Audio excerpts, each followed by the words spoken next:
Good morning. This week, I want to talk a lot about food because I've just been thinking about it a lot. And I know during this time, I just can't imagine all the people out there struggling. And I think about like all my struggles that I had with food and how free I am today and how it's just not an issue in my life anymore. So I just wanted to share some things with you that I thought would be helpful. Also, I have a free overeating, stop overeating Facebook group if you would like to join. So, just a little background about me and my eating history for those of you who don't know it. And also, my name's Kathy Stone. I'm a life coach, and I help women with all kinds of issues with food, with relationships, with over drinking. I have been through a lot in my life, and I've overcome a lot. So I can help with a lot of different areas. And then I've been, trained by some of the best people in the world. So I have the skills to help you. So a little bit about me was I had always struggled with food growing up. I always had like the diet mentality, and then I started binging and purging when I was like 14 years old, and I did that for several years until I was 22 years old, and I quit drinking and I quit throwing up when I was 22. And then after I quit smoking when I was 23, I started really binging on food really heavily. And I was going back and forth. I would get it under control for a little while, but then I would always end up binging again. And it was just like this vicious cycle, and I couldn't really get free of it. And I had some periods where I had a lot of freedom for many years, or I shouldn't say many years, maybe like 2 or 3 years, 4 years. But then I would always go back to it. But I was always like fighting it every day. It was always kind of like a little bit of a struggle, and it just didn't feel natural. I didn't really still feel normal around food, even though I was I was staying away from binging. I still kind of didn't feel normal. And the key of what I realized then when I was about 21 years ago, I was just really tired of it. And I just decided I want to get this out of my life because it was destroying my life. I couldn't have a relationship. I just felt like it was consuming all of my time and energy, and I was just tired of it. And I just didn't want to, continue on. Plus, I was like obsessing about this guy that I thought I was in love with, and I found out he was engaged to another woman. And then I just started eating, and I was just like devastated and just so depressed. So I went away and I got help, and it was amazing because I got to eat with people every day that had really long term recovery, and they taught me how to eat, they taught me how to grocery shop, taught me how to, you know, do it all, take care of myself. And while I was there, I didn't have any control over my food. So I completely let go of all the control and basically ate what they told me to eat and just trusted that it would be okay. And as soon as I let go of that control and I started changing my thinking around my food, after about 4 days, everything clicked. And I never had a binge since. I've never had any desire to overeat. I've stayed away from sugar for the last over 20 years. I stay away from flour, and I have complete freedom. I've been the same size for over 20 years. My clothes fit season after season. So, and I just love it. It's the most awesome thing. So, the number one secret to having a better relationship around food is your thoughts around food. Your relationship with food is really just your thoughts around food. And it's what you think about food and what food means to you. And a lot of these thoughts that we have around food are sentences in our brains that we've had for years and years and years. So if we started, eating, a lot of these thoughts were like maybe from when we were a child, and they're like they're programmed into us, just from our culture, from advertising, from everything out in the world. So we get these thoughts in our brain, and we just start to believe them, and we never question them because we think they're facts when in reality, they're just thoughts. They're just thoughts and they're all optional. Food is really just a neutral circumstance in our lives. And I have my handy little chart up here because food is just a circumstance. It doesn't have any power over us. It's completely neutral until we have thoughts about it. And that is our relationship with food, is our thoughts about the food. So, for example, you might have thoughts that I could never live without sugar. You have to celebrate birthdays with cake. These are long held sentences in our brains or beliefs that we've had that we just believe that are true. But really, do you have to have sugar to live?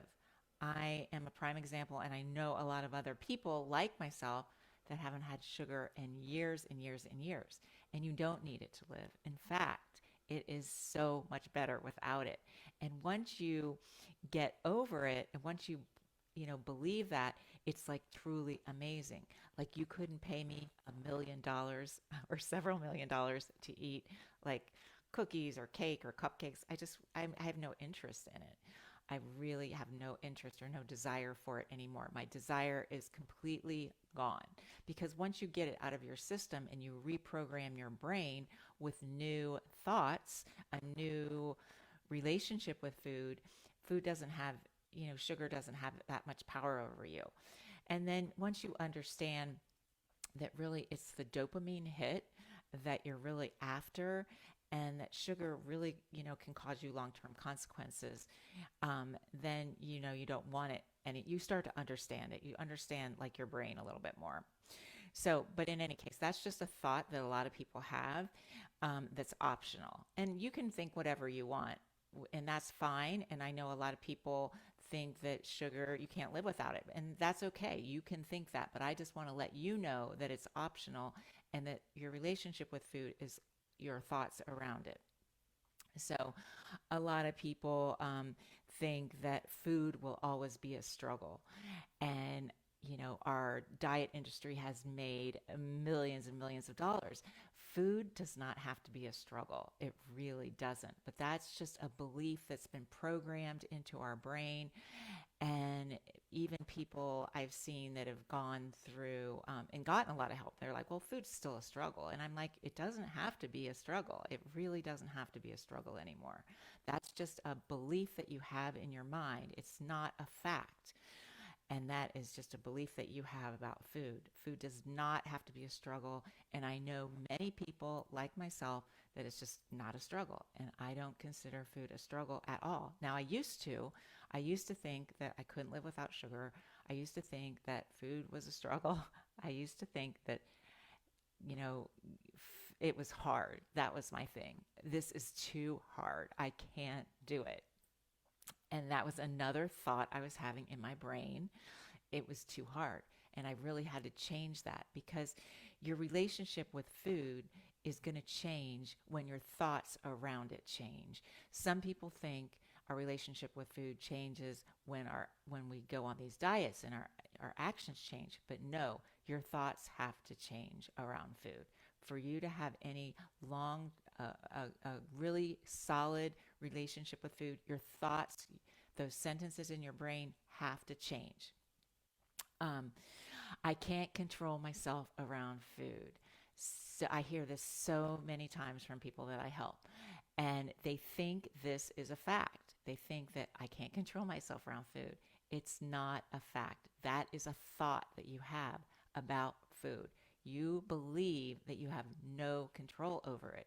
So when you believe that you have no control over it, then you create that in your life and you don't have any control from that belief that you don't have any control. Not food is weird. I get that a lot. Like how could you not, love food? And I do like food, and but I like it in a way that what it's supposed to be for. It's supposed to be for nourishment. Food is not supposed to be for just indulging in pleasure, and maybe some people can do, like my husband's totally normal. Like he can have a cookie like once a week or something like that. But it's food is not meant to like totally indulge in and eat a gallon of ice cream. That is not what food is for. And so food is for nourishment, and it is for and that's pretty much it. And it's also like being around people, eating around people. It's not about the food, it's about the people. So many people think that you can't enjoy a party or going out to dinner without indulging in food, overeating, and drinking. And that's just a thought that you have in your brain. The real joy is in spending time with the people and getting connected to the people. So, um, it's okay to cheat every once in a while. That is a thought I hear like all the time. It's okay to have a cheat day. And that is like, well, who are you? That's a thought in your brain. Why is it okay to cheat on yourself? Who are you really cheating on? You're cheating on yourself. I think about cheating on my food plan. I think about it like my cheating on my husband. Like I would never cheat on my husband ever. I love him. I adore him. And I would never cheat on him. So why would I cheat on myself on my food plan? I just wouldn't do it. There's no reason to cheat. Um, because once you start taking care of yourself with food and have a better relationship with food, you don't want to cheat. Just like when you have a better relationship with a man, you don't want to cheat because you love him so much. Well, I love my relationship with food so much, like my food plan, that I would never cheat on it. So it's so important to really look at that, and like really ask yourself, like, who are you really cheating on? Food makes me feel better. Oh, I hear that a lot. And that is just a thought. And that's just another sentence in your brain that food makes you feel better. Food, might make you feel better temporarily when you get that dopamine hit, but you have long-term consequences. If you're constantly overeating, you're going to have long-term consequences, and it's not going to make you feel better. It's going to make you feel worse. And I don't know of too many people that overeat and then ever have any thought like, oh my God, that was so great. I'm so glad I ate that much. Most of the time I hear people, I wish I wouldn't have ate all that food. I didn't need it.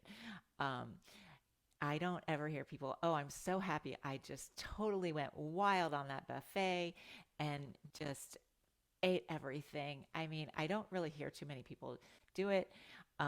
I think like people can definitely enjoy it. I know when my husband goes to a buffet and he, certainly enjoys it. Um, but there's some people like myself that really can't, that, like I said, I never regretted eating too much or overeating.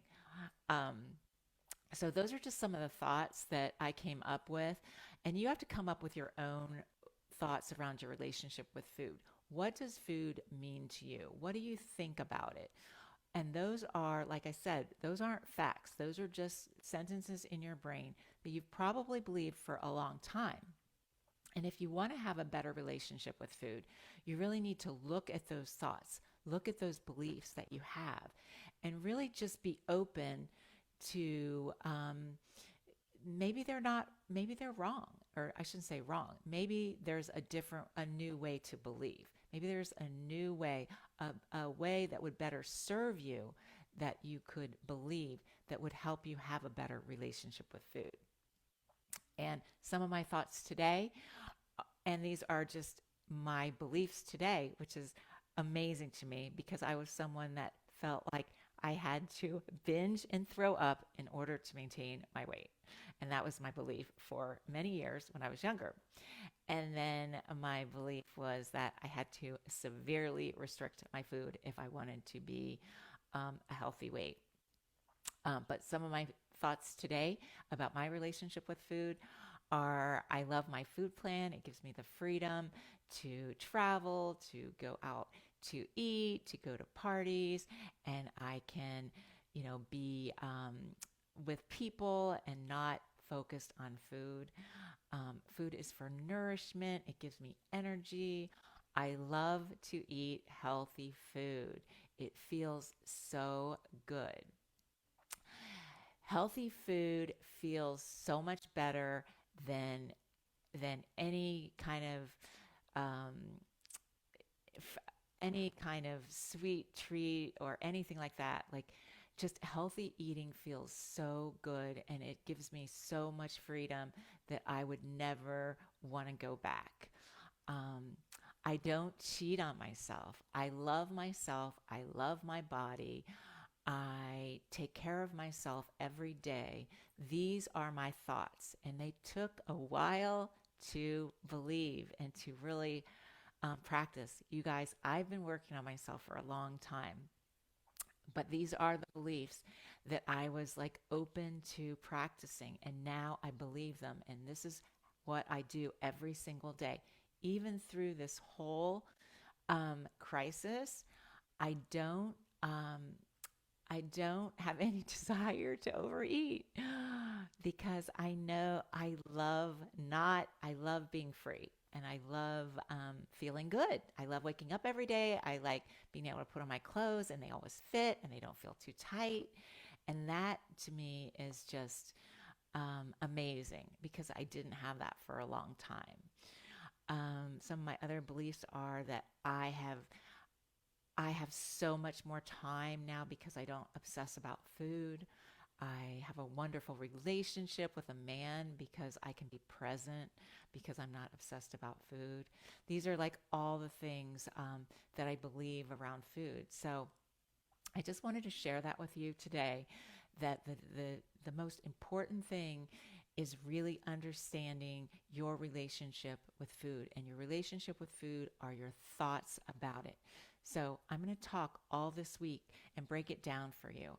And if you guys ever have any questions, message me because if you want to stop beating yourself up and stop feeling out of control, message me and let's get a free consult call set up. And you may have a transformation in those 30 minutes. So your future self will thank you. I promise you don't have to suffer. And remember that thought that I'll always have to struggle is just a sentence in your brain. So I hope you have a great day and I will talk to you soon.